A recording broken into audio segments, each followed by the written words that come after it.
They are the artists who put the pop in American pop. Marvin Gaye, The Platters, Van Morrison, Tom Jones, the Everly Brothers,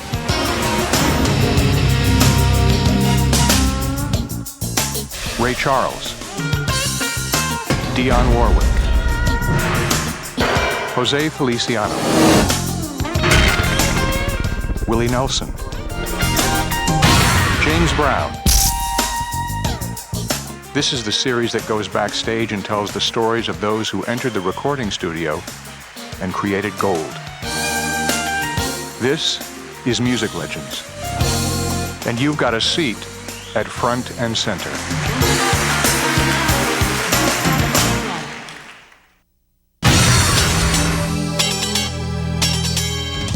His name is James Brown, but you might know him as the godfather of soul, Mr. Dynamite, Soul Brother #1, or simply the hardest working man in show business.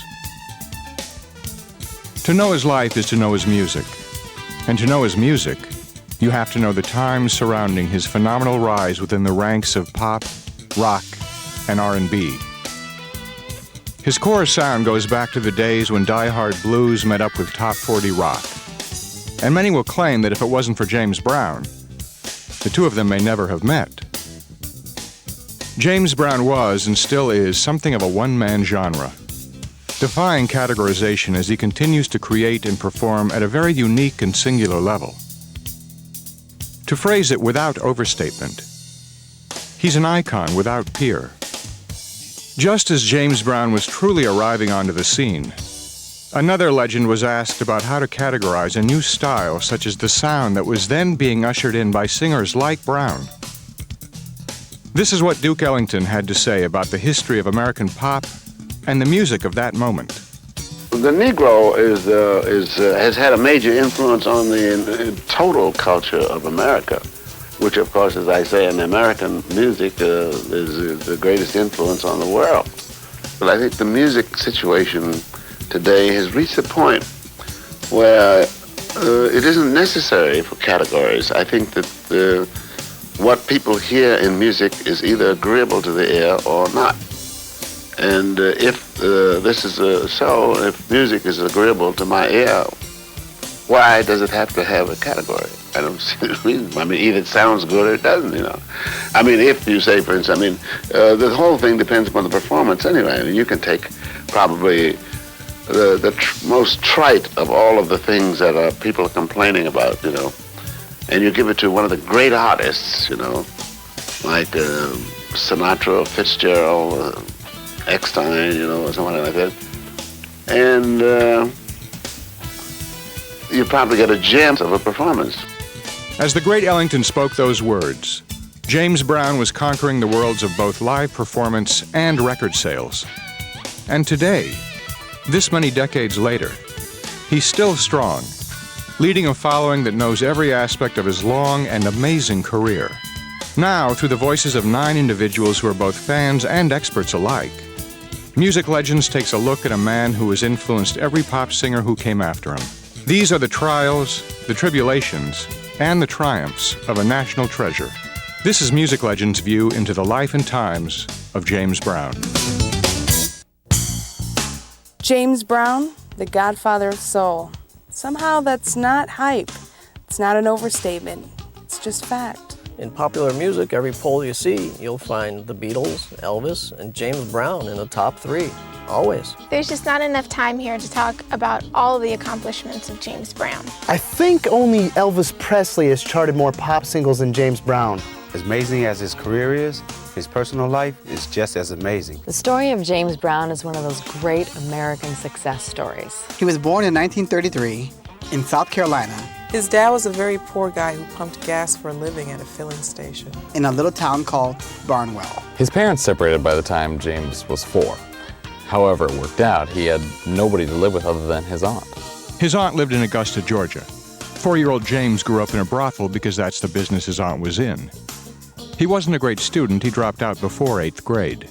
James Brown had to do all kinds of hard, grueling work once he left school. This was down south where they had a lot of cotton farms, so he picked cotton for a while. He was no stranger to hard work. Before he was the hardest working man in show business, James Brown was the hardest working man in Georgia. He washed cars. He shined shoes for a period of time. He swept floors. He took any job that would earn him a dime. He washed dishes. By the time he was 16, he had a bit of bad luck. He and some friends pulled an armed robbery just to get a few bucks. During this robbery, he's caught breaking into a car to make a getaway. Busted. He got 8 to 16 years of hard labor for that combination of robbery and attempted grand theft. He served part of that sentence in a local county jail, and then he was sent to a work farm for juveniles. Once he was out of that institution, he had to live in a community home for 3 years. You know, he got to be pretty tough when he got locked up. He learned how to fight and he learned how to box. For a while, he toyed with the notion of becoming a pro boxer. Probably not in the heavyweight division. Being a boxer didn't work out, but he still looked at careers that would use his physical talents. If you've ever seen him dance, it's no secret. James Brown was born with this incredible athletic ability. He pitched for the baseball team when he was locked up in the juvenile work farm. He had the skills for baseball. He was a great ball player. He also had a leg injury that kept him from ever being a real contender.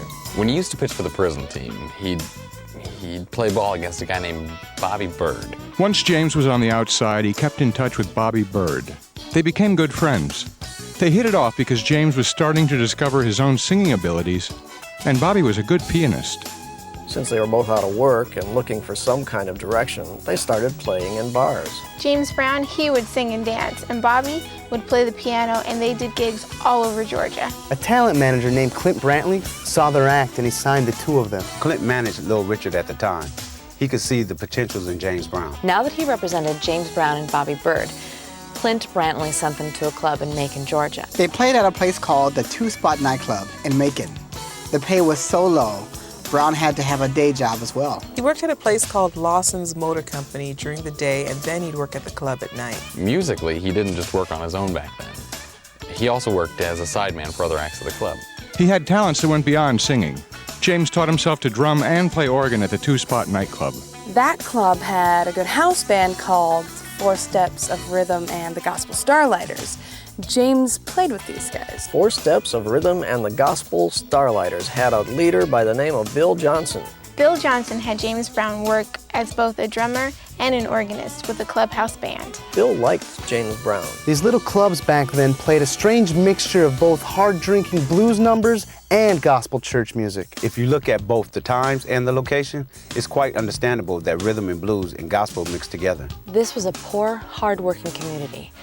There were only two outlets when they weren't working: club life and church. Gospel groups could travel from area to area and make some money at that time. James Brown saw that potential. His friend Bobby Bird formed a gospel trio called Three Swannies. James Brown became a member of this group. The Three Swannies would travel, doing gospel during the day and R&B at night. The group kept expanding. Soon they changed their name to the Swanee Quintet. They added people and dropped them and added instruments and dropped others. Before long, they changed their name again. They couldn't keep up with all these name changes, so soon they were just the Swannies. The Swannies traveled around and played some pretty big places, and pretty soon people started to know who these guys were. By 1955, the operation grew into a pretty big thing. They added another singer and a permanent guitarist to the group. Sylvester Kills was an area singer who joined up with the Swannies along with a guitar player named Nafoy Scott. This group toured all over Georgia for a while, and as they traveled, they kept growing and growing. Before long, they weren't just a traveling band. They were what you used to call a revue. The name of the revue was the Famous Flames, and everybody in the act had to play two instruments, sing and dance. By 1956, James Brown had pretty much become the leader of the Famous Flames, and it was a big group. A strong singer named Johnny Terry was added by then.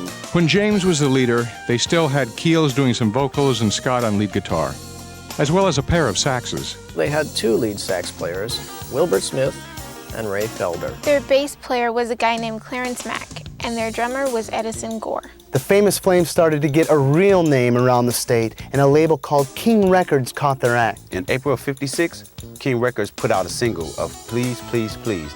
Of course, James Brown sang lead on Please, Please, Please, and that was the start of something big. This little southern band on a small label had a single that climbed into the R&B top 10. This was almost unheard of at that time. Even though it seemed as if James Brown had been the leader for some time now, it wasn't official until then.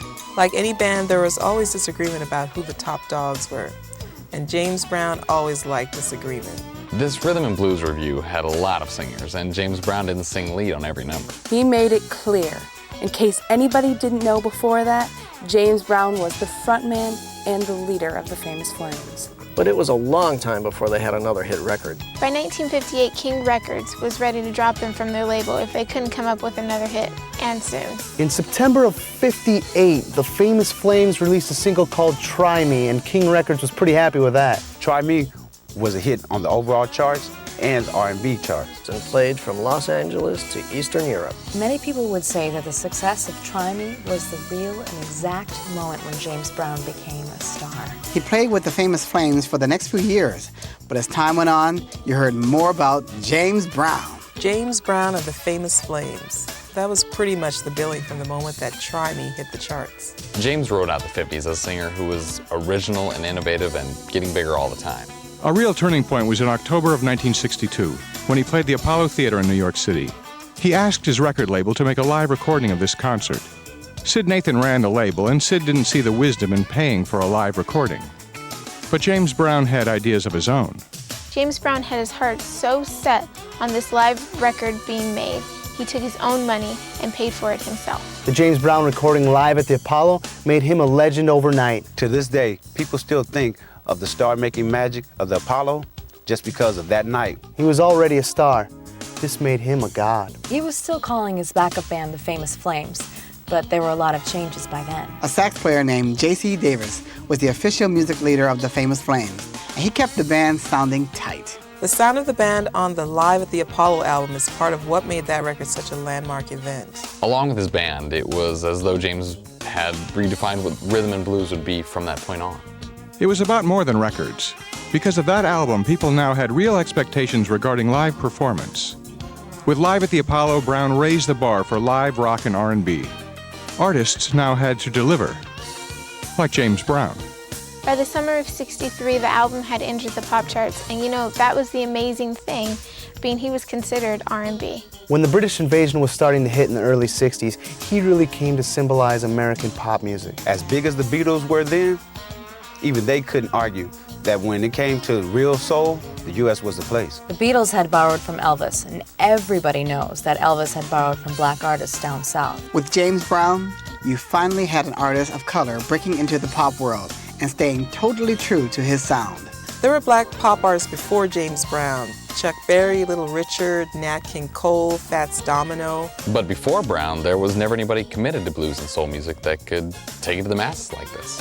In 1964, he put a lot of songs on the charts, both here and around the world. Think was a song that hit for him now that he was bigger than big.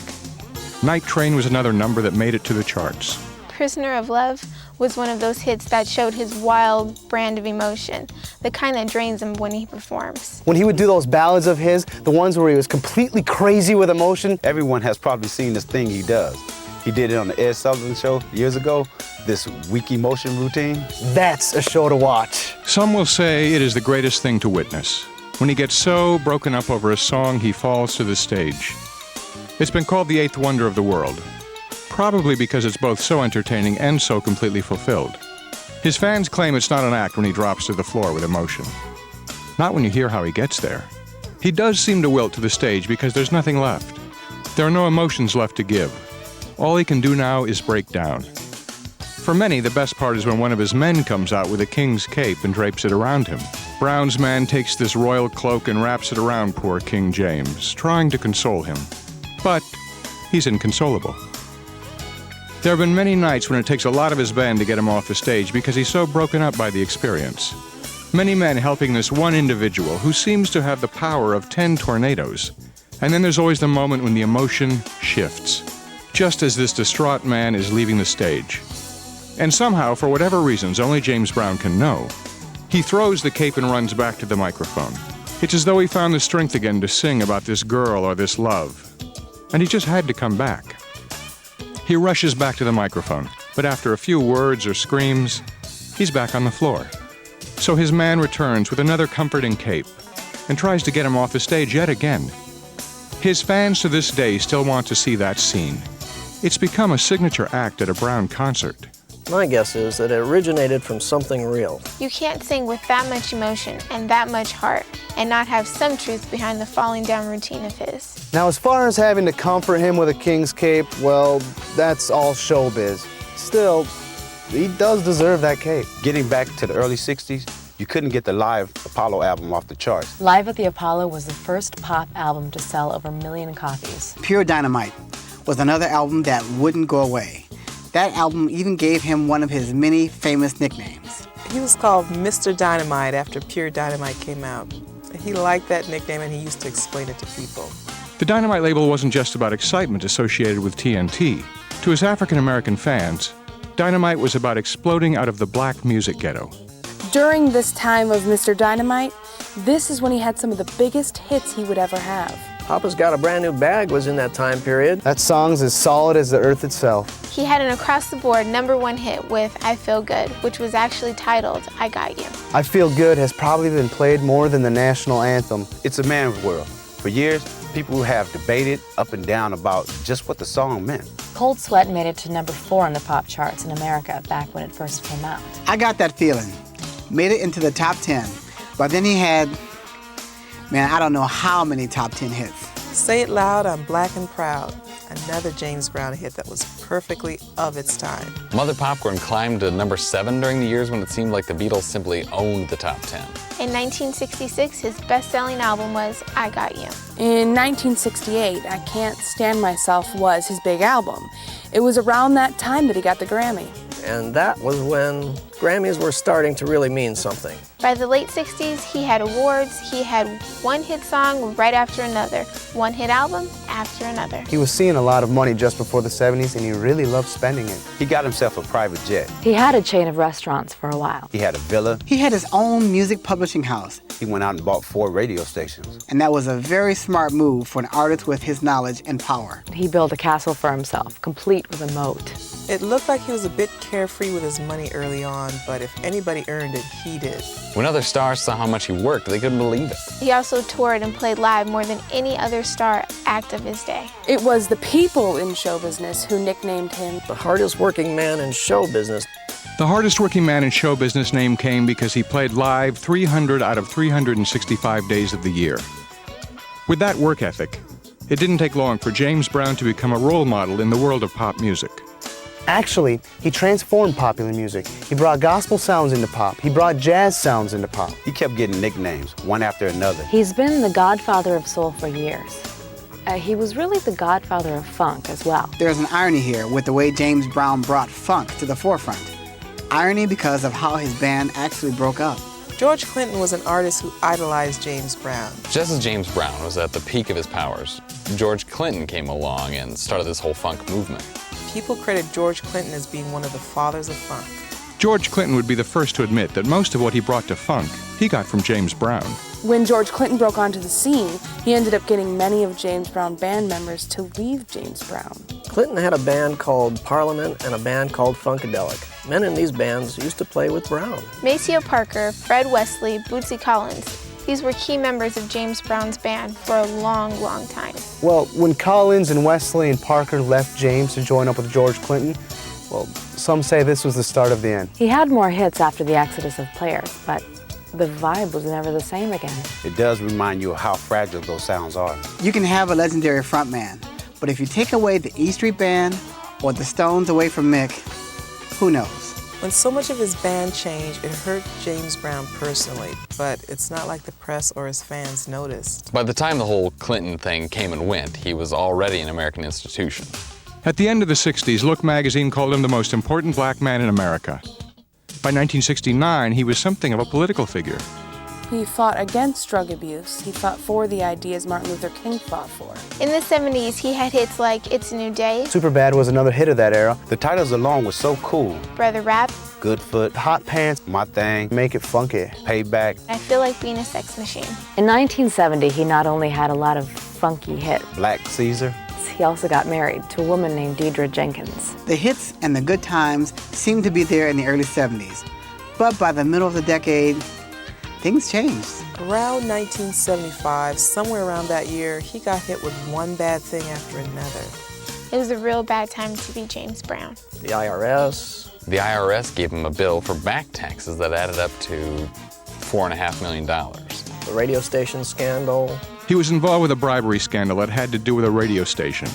His marriage ended when all of these other problems arrived. And then his son was killed in a car accident. By then, he was about as low as a man could possibly be. He had a couple bright spots in that period. The single Get Up Off of That Thing made the charts, and he had an album. The album Reality was well received, and talk about a good title for him at the time in his life. But aside from that album and that single, he was in a whole lot of trouble. Because of his tax problems, he had to sell a few things. His plane, one of his radio stations, and a few other things too. To help pay the tax bill, he did a big world tour that covered both Japan and Africa. Another thing that hurt James Brown around that time was disco. He was funk, he was soul, he was anything but disco. He was an artist who had sold millions of records up until that time. But now with disco, he wasn't selling any. In 1980, a younger generation did get to know him because John Belushi and Dan Aykroyd had a thing for his music. Belushi and Aykroyd first made an album of rhythm and blues. Nobody but nobody could have created the Blues Brothers without the existence and history of James Brown. You have to look back and give Aykroyd and Belushi credit for bringing that music to a lot of kids who only knew disco. The Blues Brothers drove the R&B purists crazy. That was a joke that just got out of hand. Because here were these comics butchering these great songs. I don't think John Belushi and Dan Aykroyd took it all that seriously. They loved the music, but they knew their limits. That music is so sacred to so many people, and now those two were the blues. Every generation wants their own heroes. If it took the Blues Brothers to turn kids on to James Brown, that's cool. That album was so popular, it spawned the movie. James was in the Blues Brothers film, along with Cab Calloway, Aretha Franklin, a whole bunch of great artists. The Blues Brothers were probably responsible for getting his next album in the store. It was called Rap Payback. Rap Payback came at a time when he was having problems with labels. He left Island and signed with RCA. In 1983, he had two more songs go to the charts, Bring It On, and Unity Part 1. 1985 was a much better year for James Brown after Sylvester Stallone asked him to do the title song for Rocky IV. Living in America was a big hit for James Brown, and man, did he ever need it. The country was full of this Rambo Reagan stuff, so when Rocky fought a Russian, Stallone wanted a song to go with it. Living in America was also a big hit overseas, and it led to the re-release of some of the older James Brown albums. After Living in America, Sex Machine was re-released, and that proved to be a big hit in Great Britain. And then when Living in America got a Grammy, it seemed like James Brown was finally back and getting respect. After he got that Grammy, other artists were reminded that he's still here and he's still incredibly relevant. Steve Winwood and Stevie Ray Vaughan made an album with James Brown in 1986. It was called Gravity. It was critically acclaimed, but it wasn't a big seller. He did better with his next album. It was called I'm Real. I'm Real had some new variations on his old songs. It was like he wanted to show the young kids he still had it. Everybody was doing James Brown material then. James Brown covers and James Brown imitations. With I'm Real, James Brown let a whole new generation know that nobody could do James Brown quite like James Brown. By the mid to late 70s, he seemed to be getting rattled in his personal life. Here he was, this living legend, the biggest thing in the world just a few years back. Then he has all these tax problems, marital problems, family tragedies, but he overcame all of this. On and off, he gets close to comebacks and getting back on top. This roller coaster seemed to be taking its toll. He was doing drugs in '87 and he was getting busted for it often. In a period of about 10 months, he was arrested for drug abuse 5 times. He made matters worse when he resisted arrest during one of these altercations. It was all really falling apart by then, at a rate that he had never experienced in his entire life. He was married again, and she called an abuse claim saying he attacked her or something. Now he had that charge to deal with. He had a gun, so another charge was thrown his way, illegal possession of firearms. He had a rental property that was giving him problems. The people renting his property claimed he threatened them. So when the cops wanted to discuss matters with James Brown, he fled and crossed the state line. He led the police on an interstate chase after he allegedly threatened people with a handgun. There was even a lot of noise about the possibility that he had attempted to murder his wife. He was accused of assault and battery on his wife, who would later die due to complications involving plastic surgery, an incident that James Brown had nothing to do with. But all his other problems came to a head in December of '88, when a judge gave him a 6-year prison sentence. A lot of people could not believe it. James Brown was going to jail. When he was in jail, there was this groundswell of support for him. You see people wearing Free James Brown t-shirts, especially within the music industry. He never planned it this way, but going to jail was an interesting career move for James Brown. The awareness of James Brown was huge when he was gone. It wasn't as though anybody said he was innocent or that he shouldn't do time, but it's more like the public understood him. He wasn't a young man, and he was in jail. People reflected on his upbringing, his past, his life, his amazing talent. Nothing was going to diminish what he brought to music, but his erratic behavior had people analyzing his entire career. The things that he did to land in jail, you could hear that emotion and pain in all of his early songs. It's not as though James needed street credibility, but he took his sentence like a man, and the fans respected him for it. He ended up doing 2 years of the 6-year sentence, and that's a long time for a man who had the life that he had. He did his time in the State Park Prison in Columbia, South Carolina. The sentence was cut short for good behavior. He was sent over to a halfway house for a few months. While he was in this reintegration center, he produced media spots that warned against drug and alcohol abuse. He was finally free and clear in February of 1991 when he was released back into the general population. There were conditions to his release. He couldn't possess a gun and he couldn't drive anymore. After a few months on the outside, he was all ready to show the world that he was back and better than ever. The creative community was eager to show James Brown that they not only supported him, but respected his history. In the summer of 1991, James Brown did a concert at the Wiltern Theater in LA. This was a big thing. He had a 12-man band, and it was an amazing presentation. The audience at the Wiltern had a lot of celebrities in it. Mick Jagger was there, MC Hammer was there, Quincy Jones, a lot of people who owed a lot to James Brown. Everyone wanted to see him now that he was finally free. Even in his age, he sounded better than ever. MC Hammer was a big star at the time, and he knew that an act like his owed a great deal to what James Brown invented. Michael Jackson has said time and time again that he couldn't have come up with his moves and style without James Brown. When Mick Jagger was at the Wiltern concert, it reminded people that Jagger does a lot of stuff that came from Brown. By the end of that first year that he was out, Sex Machine was re-released for, what, the 4th time by then? He made a new album after Sex Machine was re-released. The new album was called Love Overdue. Love Overdue was a real return to his roots and to the sound he had back when it all started. He received a Lifetime Achievement Grammy in 1993, and he also put out yet another album that year. Universal James was the record, and he mixed hip-hop with soul, and a few other sounds as well. There was a single from Universal James that made the charts, a song called Can't Get Any Harder. He never stops working.